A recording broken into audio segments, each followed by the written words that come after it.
I to understand the season that we live in, and it's a bit of a crazy time. So let's go and touch base with Mike. Good morning, Mike. Trust all is well.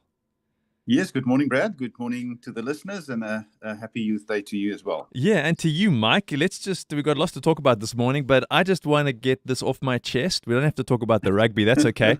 But man, to wake up on Saturday morning with so much anxiety and expectation, waiting to get those 69 runs with 8 wickets still in hand.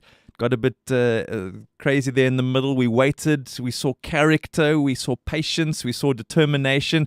And we got to hold that golden mace up in the air on Saturday. Man, that felt so good. I was tearful. I'm just going to admit it. Yeah, my goodness, Brad. It's always when you wake up with that amount of runs needed. Yeah. And, the possibility is always there that there can be a collapse somewhere in the middle. And you just say, let's just get through this. Let's just get through this. And we did. And, congratulations to the team there. I think they really excelled when it was needed most.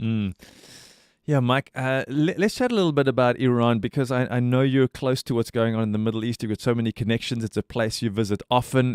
Always has been a volatile place. It's been specifically so over the last while. And now it's, for those of us who are observers, it feels like you would say in Afrikaans, het begin om uit te rafel. What are you seeing and what are you hearing? Yeah, absolutely. I think this is one of the biggest crises we are facing in the world at the moment, Brad. This is serious. I mean, if you're not interested or involved in this, I would like to encourage you as a Christian to be clued up. This is critically important. We're facing a big standoff, not just between Iran and Israel, but between all the proxies that are involved and in the whole of the Middle East at the moment. So this is really a huge thing that we should be aware of. I think there's a number of things, Brad, that I would like to say this morning, because we are all fed narratives according to the news media we watch. Regardless of what you watch, you get a narrative. And we've been to Iran a number of times. We visited churches there. We've taken some scriptures in. We've met some church leaders. So Iran is very close to my heart. The whole region, Lebanon, Syria, Israel obviously plays a key role in biblical prophecy as well. So it's really important that we understand what's happening. The first perspective I just want to give, Brad, this morning is from a human perspective. I find it extremely concerning when Christians talk about Iranians as terrorists. If that's the way you talk about people, then I would like to encourage you this morning to take off your glasses and put on God's glasses and look through his lenses. Iranians, Brad, some of the most hospitable, friendly people that lives on this planet. When you go to Iran, the people are just so incredibly friendly. You will not travel through Iran and think of people as terrorists. They are just lovely people. They are extremely hospitable. Whenever you walk, people will invite you inside. Come and have a meal. Come and have some tea. It's just the most amazing people. It's an incredibly strong nation historically as well. They are extremely proud people. So first of all, get rid of this narrative. I listened to a commentator on Friday morning saying that Israel attacked Iran and, another 30 terrorists were killed. And I thought, how dare you say that? Those are people, they are scientists, they are people that's a father that was looking forward to celebrate. They don't do it, but they would have, if they lived in the West, Father's Day, because they love their children, the children love them, it's families. It's just sad when Christians start thinking about them and us and terrorists and liberators, so it's lovely people. The second thing, Brad, that nobody's really talking about, and this is critically important because everything evolves around this, is a worldview perspective. In the Middle East, people don't think right and wrong like we do. We've often spoke about this in the mornings. The worldview that you and I look through is right and wrong. Politics is right or wrong. Nkandla is right or wrong. Malema is right or wrong. In the Middle East, it's honor and shame, and everything evolves around honor and shame. So when Iran is unprovokedly attacked by Israel, it brings an incredible dishonor on the leadership and on the nation. And according to the worldview and the culture, this is not a matter of we need to rectify this. This is a matter of we need to defend our honor. So Iran needs to respond. It's not a matter of self-defense. It's a matter of responding and restoring honor. And this has to happen. And we can say, yeah, but this is right and that is wrong. But that does not count in the Middle East. It's critically important to understand that. From a Christian perspective, Brad, it's really important to understand that this is not only military exercise, it's also a spiritual exercise.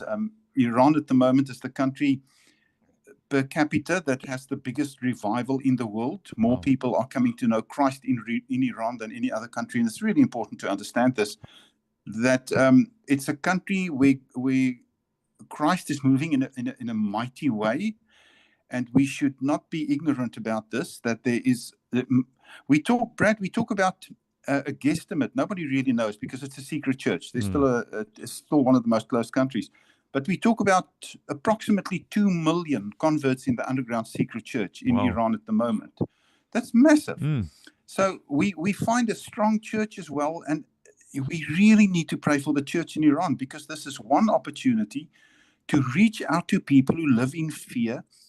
So we should move our eyes a little bit away from the military exercises and look at the spiritual exercises and say, Lord, this is a season like nothing else. Brad, military-wise, it's from a military perspective, it's always interesting to understand that manpower, obviously, Iran has a lot more. They've got approximately 88 to 90 million men in the army, while Israel has about 9 to 10 million. But technology-wise, obviously, Israel is far more advanced. So when we see what's happening at the moment in Israel, our heart breaks. We've been in touch with a number of people in Jerusalem, in Bethlehem and Nazareth this past weekend. We've been in touch with our contacts in Jordan. They sent us a video with the missiles coming over. We've been in touch with our people in Jordan as well. So our hearts are just breaking, Brad. Our hearts are just breaking. I think as a church, we need to pray. We need to refrain from becoming part of the voices of aggression. You know, I saw again on Facebook people saying, I stand with Israel. Stand with the kingdom. Stand with the church. Stand with those that needs to be messengers of peace, whether it be in Iran or Israel. Stand with people at this moment that can become peacemakers like the Bible tells. Don't stand with one of the aggressors, whichever one that is. Stand with the kingdom of God, because this is the only message needed in the region, is the Christ, the Prince of Peace, to reign and bring people into the kingdom. Jesus did not come to earth to establish either Israel or any other nation. He came to earth to seek and save the lost. And this is our mandate. Brad, we're going through an incredibly difficult time. And as Christians, we need to make our voices known as messengers of peace. Yeah, thanks, Mike. Mike, but in the context of honor and shame and where we're currently at, what does the future look like? Does this feels like this just continues to and fro until what happens? Yeah, what the future holds, nobody really knows at this stage. But I can tell you this.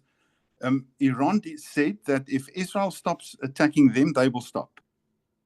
Israel is very much in the hands of America as well. So the USA is not separate from this whole war in the Middle East. Make no mistake. The sad thing is, Brad, and this breaks my heart, Israel attacked Iran 2 days before there would have been nuclear talks. Now, one of the greatest concerns, Israel attacked Iran because they say they are developing nuclear weapons. Israel itself is not a signatory of the Non-Proliferation Treaty, the NPT, and they have between 90 and 400 nuclear warheads. So, you know, it's like the kettle calling the pot black, or the pot calling the kettle black, something like that. But it's like the one that refuses to even to declare how many nuclear weapons they have, and then attacking another nation for the possibility of developing nuclear weapons. It just doesn't make sense. And in the middle of all of this is the USA. Make no mistake. Their security sources, their information sources were involved in this attack. They will deny it, but there's just no way that Israel could have done it on their own. So once the Western powers and Israel start approaching this from a peace perspective, this will come to an end. But unless that happens, and unless we see a different attitude towards Gaza, another 78 people killed this weekend, unless we see a different attitude towards Lebanon and Syria, the war in the Middle East will continue. So, as I said last week, Brad, I've got 7 neighbors around me in the complex where I live. If I fight with all of them, then the problem is probably with me and not with my neighbors. And at this stage, Israel should do some serious introspection, regardless of where you stand regarding Israel.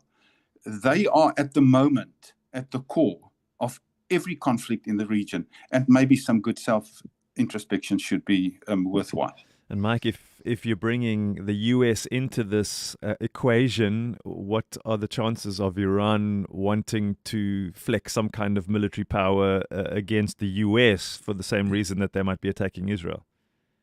Yeah, the problem is it will be a non-conventional war. This is what we see with Iran. It will be non-conventional. You know, the war between Ukraine and Russia is a conventional war. So we see tanks and military personnel and armed vehicles and fighter jets attacking one another. When Iran gets involved in a war, it could involve suicide bombers. It could involve attacks on embassies. You know, it's a non-conventional war. Yeah. And the West should take very clear note of this, because those wars you cannot fight. They happen.